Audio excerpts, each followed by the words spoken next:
Welcome to the continuation of our monster hunt mission. We're almost there, we're almost finished. Just one monster left, and then we need to run away from the dungeon. At least one hero needs to be on the starting tile in order for us to complete the scenario, the mission. Alright, so where we left off, we completed our turn, all the heroes activated, some of us are cursed, some of us are ready to go. So, what are, the easiest options for us to complete this scenario and move on with the next mission?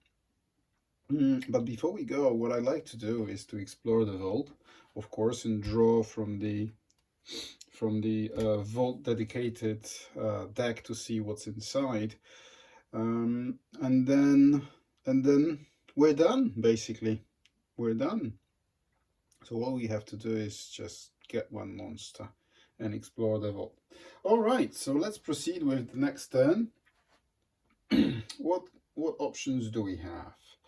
What options do we have? We have the Candle of Invocation on the board, and also the Tome of Devourer affecting the Grail. So just to refresh everybody and summarize, the Candle of Invocation places a torch token on the tile, and until the end of your next turn hero phase, each hero within one tile of that token gains +1 AC and +1 bonus to attack rolls. This was Caleb who used the Candle of Invocation, so it would be beneficial for us to activate Caleb as late as possible. Same for the Tome of Devourer, especially by the fact that if Grell is not killed within the next activation, Caleb, or the hero who used the Tome of Devourer, will take 2 damage. So that's another reason why we shouldn't start with Caleb, although she's close to the doors. Hopefully they're not either trapped or locked, so that will speed things up as far as the exploration goes. So I have an idea.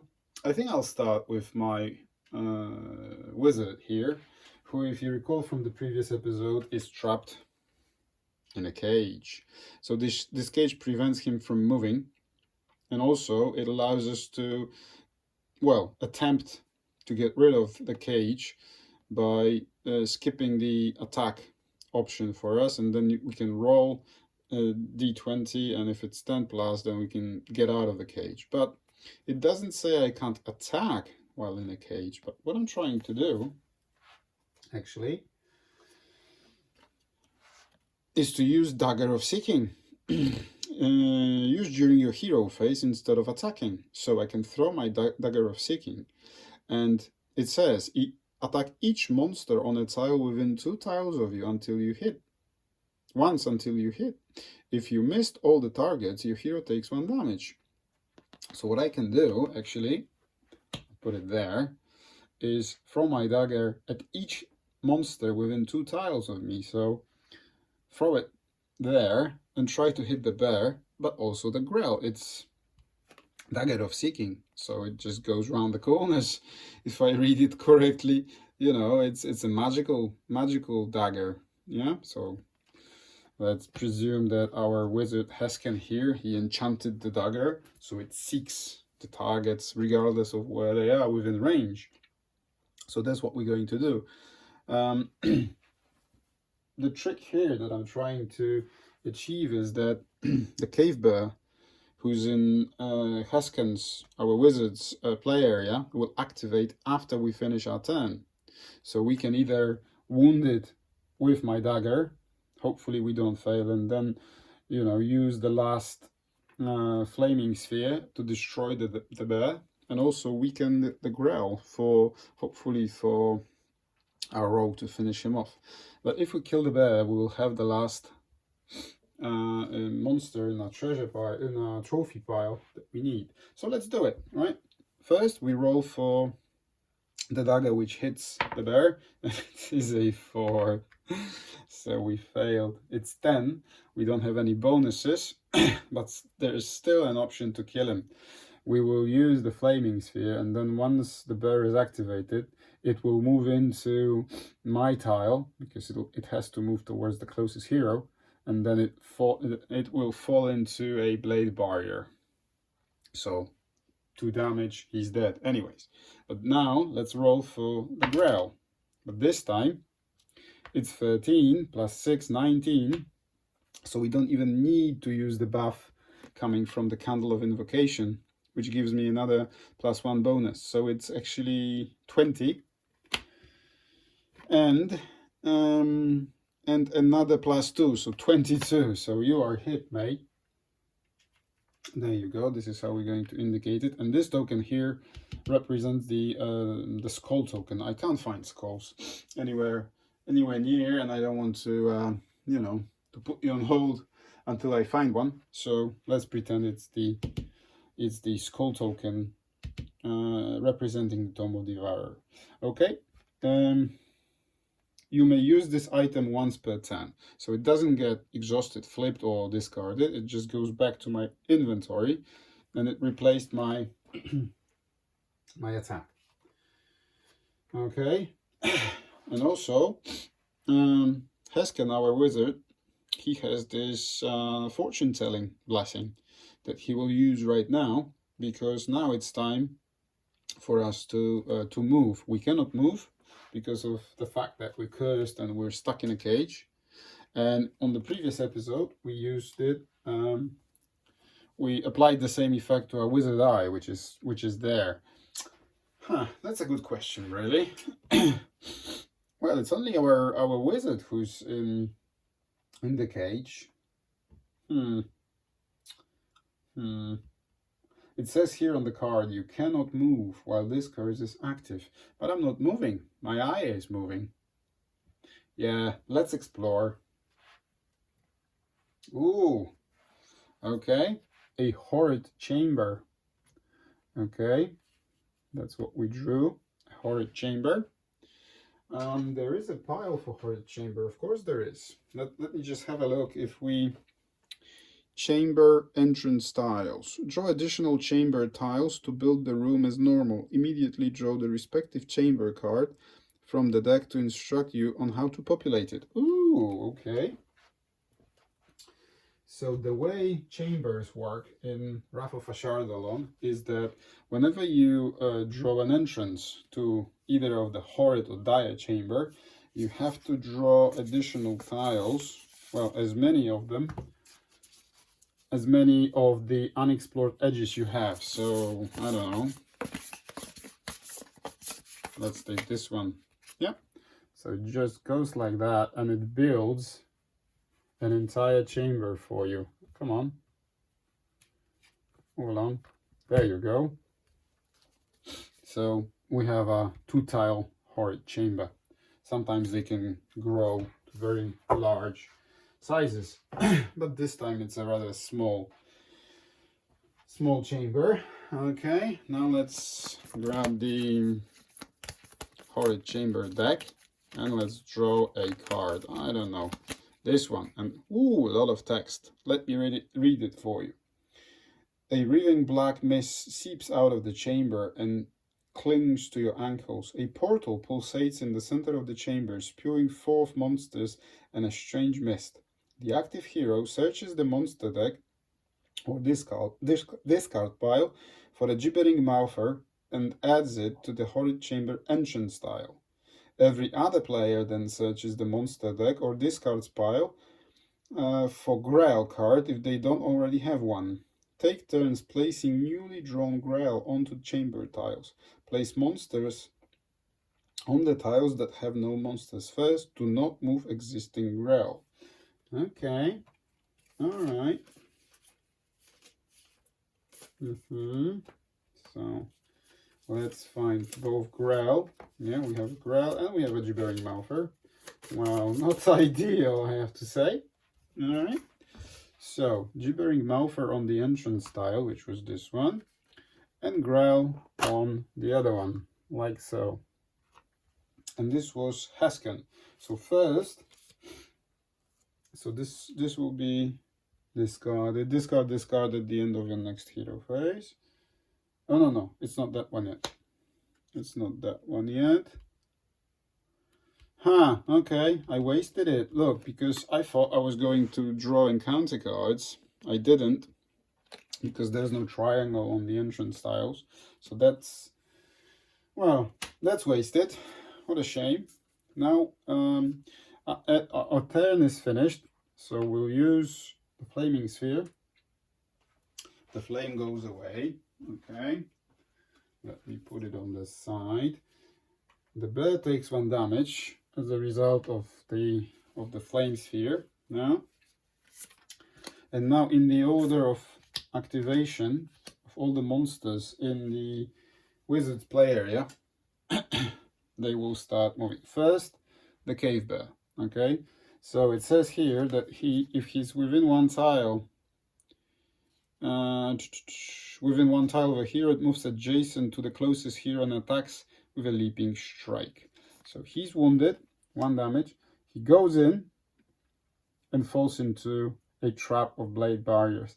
Every possible entry point for him is trapped.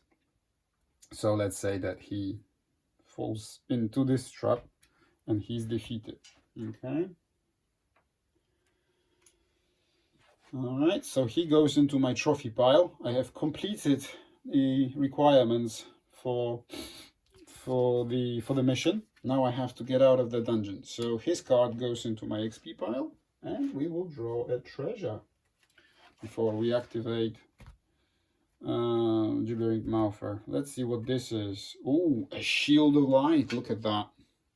The shield gives off a holy aura, encouraging your allies. Hero class requirements: Paladin, Cleric, or Fighter. We have both Paladin and the Cleric in our party. This is our wizard who picked it up, so he cannot use it. He can carry it, but he cannot use it. Special ability: heal a hero within 1 tile. Wow, 2 HP. Nice. And after using its special ability, you have to flip that. But still, you can use it. You can keep it and have +1 to AC. Very good item. Very interesting item.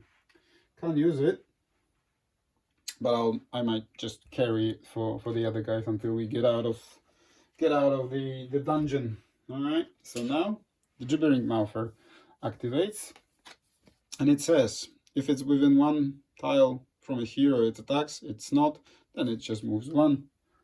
Okay, and same for the for the Grell. So he moves here, otherwise he cannot go through doors, but this area is open, so he goes there. He needs to go onto the play area for Hesken, our wizard. He cannot move because he's in the cage. He's still stuck in the cage. I'm not rolling for discarding the curse. So that was Hesken's turn. So now, for us to complete this mission, we need to get out of the dungeon, really. There's nothing else we have to do. What shall we do? What shall we do? Shall we start with our rogue, who could kill the Grell, so that Caliph, when activated, will not be wounded as a result of Tome of Devourer ability. I could use the poisoning shot or distracting jab. Distracting jab will be applicable because that applies to all adjacent monsters. Positioning shot shoots monster within 2 tiles of me, and then I can push the monster to 1 adjacent tile.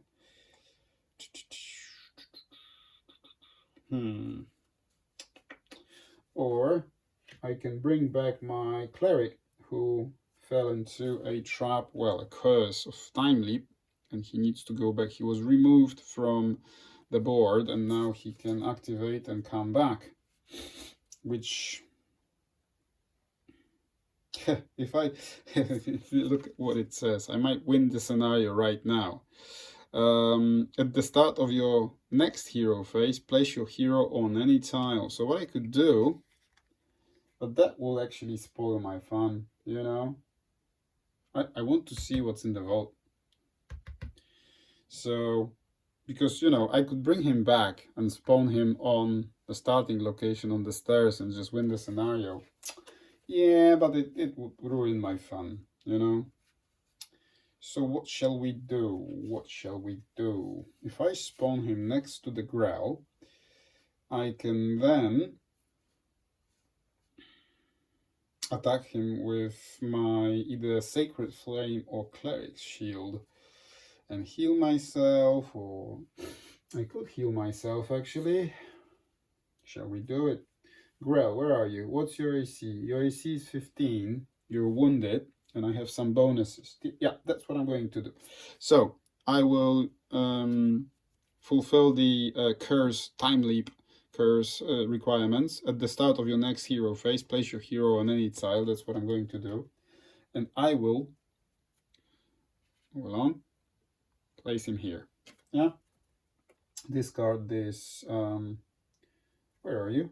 Discard this. Okay, sorry for that. Just mix up with the cards.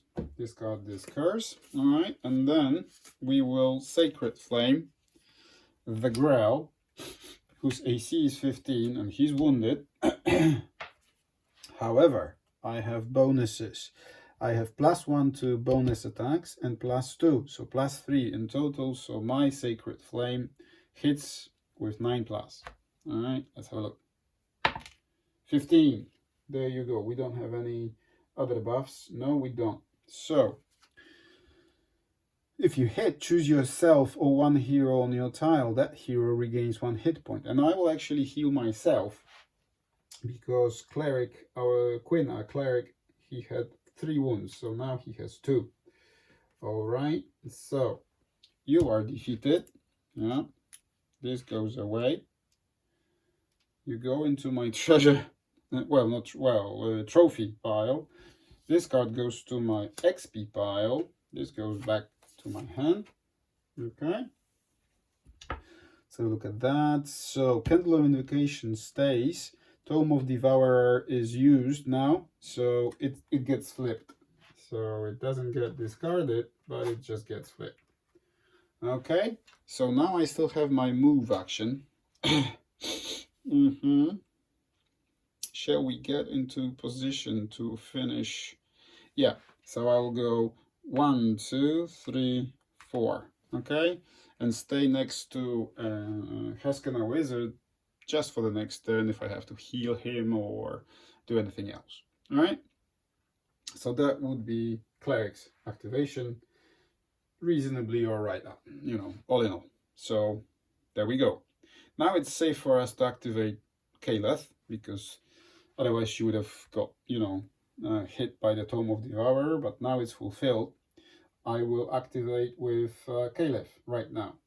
She has Talisman of Repulsion equipped, which allows her to push any attacking enemies, but there's no attacking enemies yet. We'll see what's in the vault. So I want to explore the vault. So I open the doors.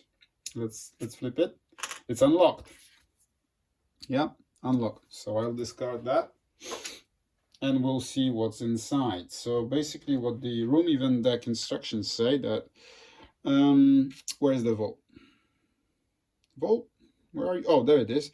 Vault or secure exit. Place a door token as shown on the tile. Only draw respective card from this deck once the door has been opened. It has been opened. So let's have a look what's in the vault, and that will complete my curiosity and urge for exploration, and then we can leave the dungeon. There we go. Vault. As the vault door swings open, a hidden trap shoots a volley of darts towards you. You attempt to roll out of the way. Attack the active hero. Draw a treasure token after the attack. Woo! It hits for 6+, and if it hits, I will get poisoned. Well, that's not bad. Not bad at all. Let's have a look. 9, right? Kaleth's AC is 17, so she didn't get hit. She managed to roll out of the way. She avoided the trap. Well done. Draw a treasure. Let's have a look. Okay. I don't know. Let's have a look at this one. Rogue's Charm. Play this item immediately. You may discard this item when a trap is drawn to discard the trap and draw another encounter card. After a rogue uses the charm, roll the die. On a roll 15 to 20, do not disc this item. Wow, fantastic. Would have been helpful, but we're almost finished here. So, yeah, there you go. Oh, and Candle of Invocation is discarded as well, just to make sure that we're doing it right. Let me put it there. There you go. Right, so I'll just leave the doors here just for decorative purposes. So she used one of her actions to open the doors, explored the vault. Now she can move. Her speed is 6. 1, 2, 3, 4, 5, 6. So she goes there. Unfortunately, she hasn't reached the unexplored edge. That means I have to draw an encounter card, which is Spotted Event. Uneven ground causes you to stumble, alerting a nearby guard to your presence. Draw 5 monster cards. Discard any monster that is not a sentry. Shuffle the remaining cards and put them on the top of your deck. Place the bottom tile from the dungeon's tile stack next to the unexplored edge, closest to the active hero. Draw a monster card and place its figure on the new tile. Right, so 1, 2, 3, 4, 5. The first one is an animal. The second one, is a reptile. The third one is an orc. We're looking for a sentry, mind you. There it is, the first sentry, okay? And the last one, another sentry. So we found 2 sentries. So these get discarded. These get shuffled, okay? And what did it say? Place the bottom tile from the dungeon tile stack next to the unexplored edge, closest to the active hero. So 1, 2, 3, 1, 2, 1. This is the closest. Move along, guys. So let me grab a tile, which is a tile with a black triangle and a door. Let's build it, even though we won't be able to explore that because now we're trying to run away from the dungeon. All right, let's build it anyways. Okay, and then we draw a card, one of them. It is Durgar Guard, and you'll see him in action. Why we don't like them. I could have cancelled that with my XP, which I have quite a lot of. But yeah, let's keep it fun, you know? It's always fun to see what the encounter deck brings us. So, now, the Durgar Guard activation. What happens now is that when the Durgar Guard is on the tile with no heroes and an unexplored edge, which he is, draw a dungeon tile from the bottom of the stack and place it next to Durgar tile. Draw a monster card and place its figure on that tile. So he basically, as a sentry, he's a spawner. Not only does he extend the dungeon because he forces you to draw a dungeon tile from the bottom of your stack, but he also places a new monster. Let's see what it is. All right. There we go. A tile like that. You have to move the dungeon slightly to the right so that you can see it. So this is what happens. Another door. This time it's a white triangle. Let's take this one. Okay, let's build it like so. There you go. All right, and the way I play it, whenever I get to explore and I draw a black triangle, then I of course have to draw an encounter card. But when the encounter card calls for another tile to be put in the dungeon, I do not resolve another encounter card because it doesn't make sense. It wasn't me who activated it, and I find it too punishing sometimes when you have to draw. And because look what could have happened because of the fact that Caleb did not and her movement on the unexplored edge, she had to pull an encounter card, which forced her to put another tile on the next to the unexplored edge with a black triangle. Then he forced me to put another tile from the bottom of my tile stack, which you know, had it been a black triangle, I would have to draw yet another encounter card. So 3 encounter cards in a row, back to back. I don't think I'm quite ready for that. Or, you know, if that's not a legal move, then please let me know in the comment section below, and we'll see what happens when we incorporate such a rule that every time we put a tile with a black triangle, we draw an encounter card, regardless of how these tiles have been spawned. Anyway, let's go back to the game, shall we? So Durgar guard is now activated. So I'll put him in Caleb's play area, but now he spawns, look at that, he spawns a monster according to his activation, and look what happened. It tells us to spawn yet another sentry. Okay, so the cycle then continues. So the dragon shield, where are you? Dragon shield kobold spawns. I need to draw yet another tile, which again, look, see, black triangle. So that would have been 1, 2, third encounter card. So where do I put it? There's no room. Move along, guys. I'll clean up in just a moment. So it goes there. Yet another door. Yeah. Yet another door, which we have over here. Sorry for the bump. It's just, the dungeon just got massive. So he was placed here, and he spawns yet another monster. So he spawns a cultist. Look at that. Okay. Not sure if you can see it on camera. Well, let me try and zoom out for you just a little bit and move the dungeon to, see, there he is. right there in the left corner. So the dungeon just got massive all in one turn. Okay, here is our cultist. He needs to activate as a result of him spawning in the villain phase, but he cannot. There's the locked door, or we don't know if it's locked, unlocked, or trapped, we don't know. But we play it as the monsters cannot open doors by themselves. Yeah, just to make it a little bit more thematic. Right, so he goes to Caleb's play area. Her activation is complete. So it's only our rogue here who can activate now and finish us off, hopefully. His speed is 6, so we cannot go diagonally between tiles, and he's blocking my way, so I can only do it like this. 1, 2, 3, 4, 5, 6. He won't be able to reach the stairs. Okay, so what is it that we can do?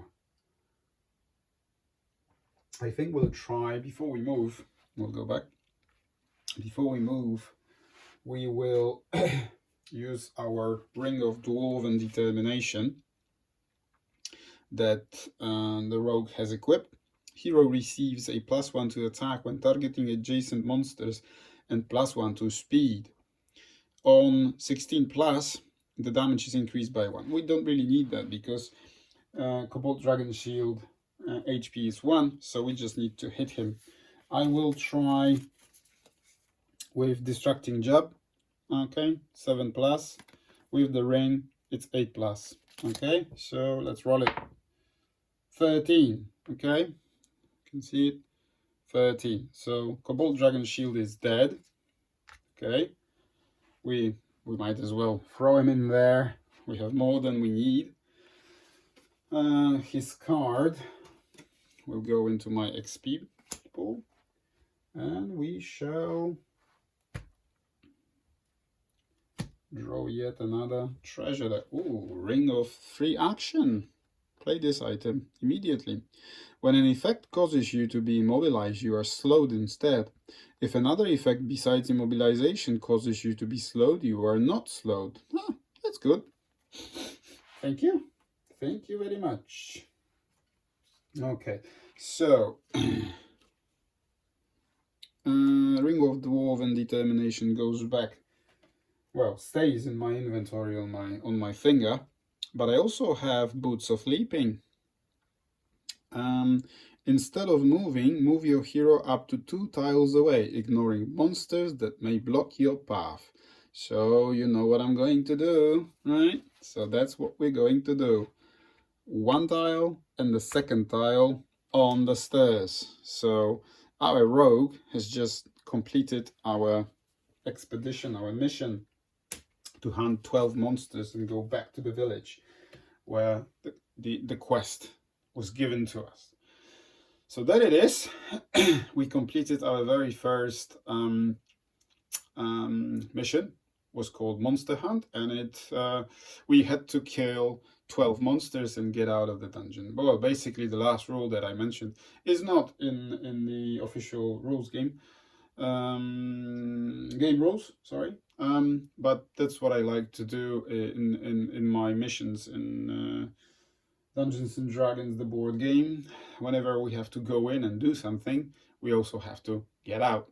At least one of the heroes needs to get back to the starting tile and finish his turn on the stairs, and then at least one of us, one of the party members, managed to get out of the dungeon and complete the quest.